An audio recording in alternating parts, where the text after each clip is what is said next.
हमने इस धारावाहिक की 218वीं कड़ी में बहादुर शाह जफर तथा उसके परिवार को अंग्रेज अधिकारियों द्वारा रात के अंधेरे में बैलगाड़ियों में बैठाकर लाल किले से निकाले जाने की चर्चा की थी।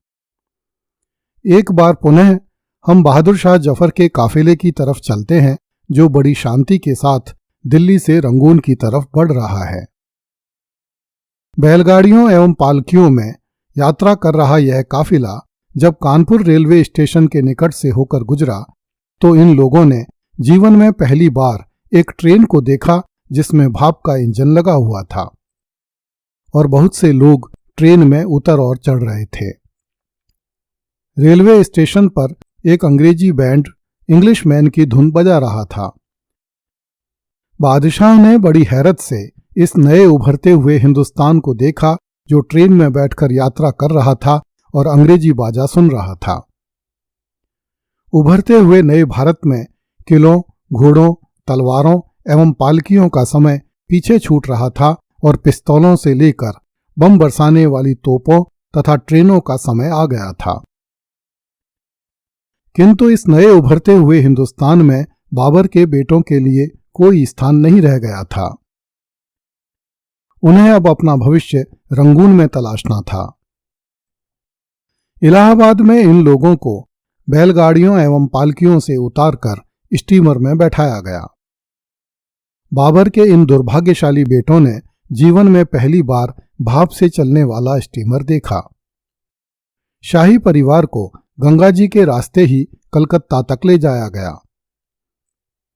इस समय अवध का निर्वासित नवाब वाजिद अली शाह तथा मैसूर के शासक टीपू सुल्तान का उत्तराधिकारी भी कलकत्ता में ही नजरबंद किए हुए थे।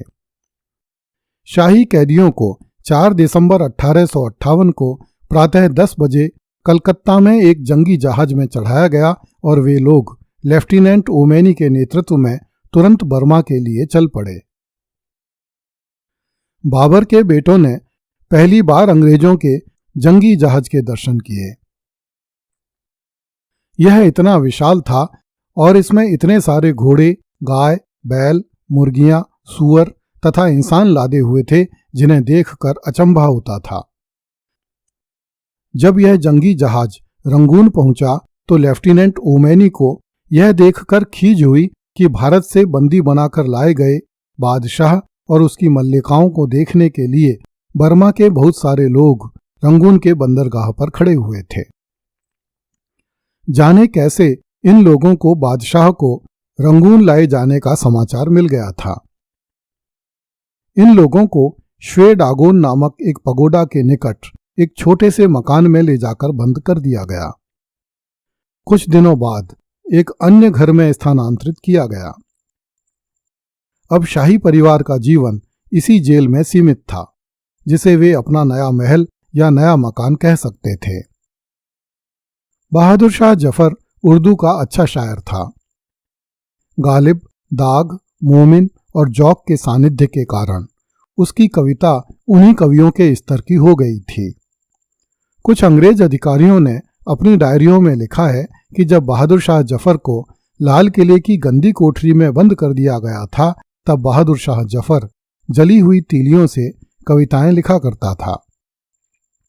जब ईस्वी 1857 में भारत का प्रथम स्वातंत्र्य समर लड़ा गया तो उस दौरान दिल्ली में मची अफरा तफरी में जफर की अधिकांश कविताएं नष्ट हो गईं।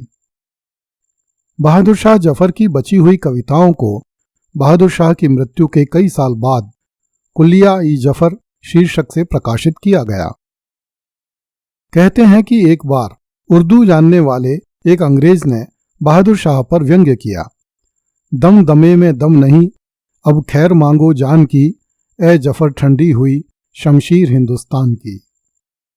इस पर बहादुर शाह जफर ने उसे जवाब दिया, गाजियों में बू रहेगी जब तलक ईमान की, तख्ते लंदन तक चलेगी तेग हिंदुस्तान की। रंगून पहुंचकर भी बहादुर शाह कविताएं लिखता रहा। रंगून में लिखी हुई उसकी एक गजल बहुत प्रसिद्ध हुई, जिसके 2 शेर इस प्रकार हैं।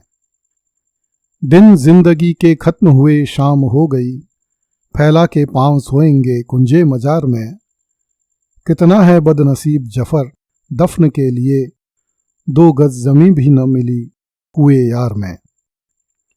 6 नवंबर 1862 को बहादुर शाह जफर के शरीर पर लकवे का तीसरा हमला हुआ और 7 नवंबर 1862 को प्रातः 5 बजे रंगून में बाबरी खानदान के आखिरी बादशाह का निधन हो गया।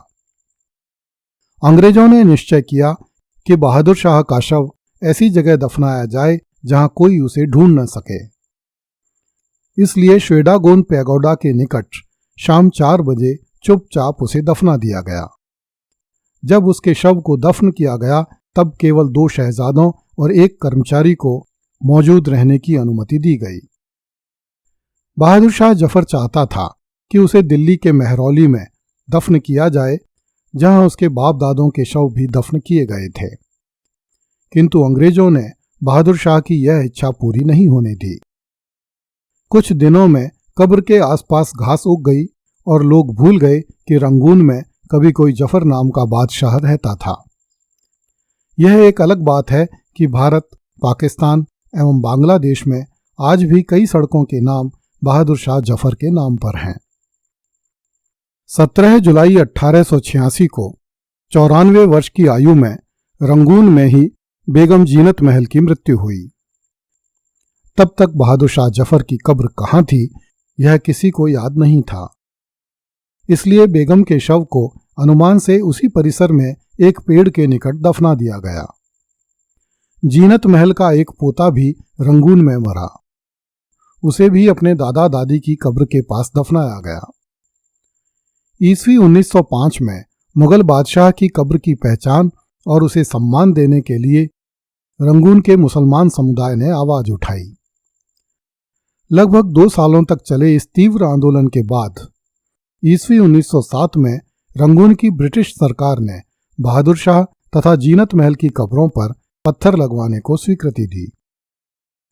बादशाह की कब्र पर एक पत्थर लगवाया गया जिस पर लिखा गया, बहादुर शाह दिल्ली के पूर्व बादशाह, रंगून में 7 नवंबर 1862 में मौत, इस जगह दफन किए गए थे। इसके बाद फिर से लोग इन कब्रों को भूल गए। ब्रिगेडियर जसवीर सिंह ने लिखा है कि ईस्वी 1991 में इस इलाके में एक नाले की खुदाई के दौरान ईंटों से बनी एक कब्र मिली जिसमें एक पूरा कंकाल लेटा हुआ था। लोगों का मानना है कि यही बाबर का आखिरी वंशज बहादुर शाह जफर था। अगली कड़ी में देखिए, जनता बोली लाल किले को तोड़ दो, आजाद हिंद फौज को छोड़ दो।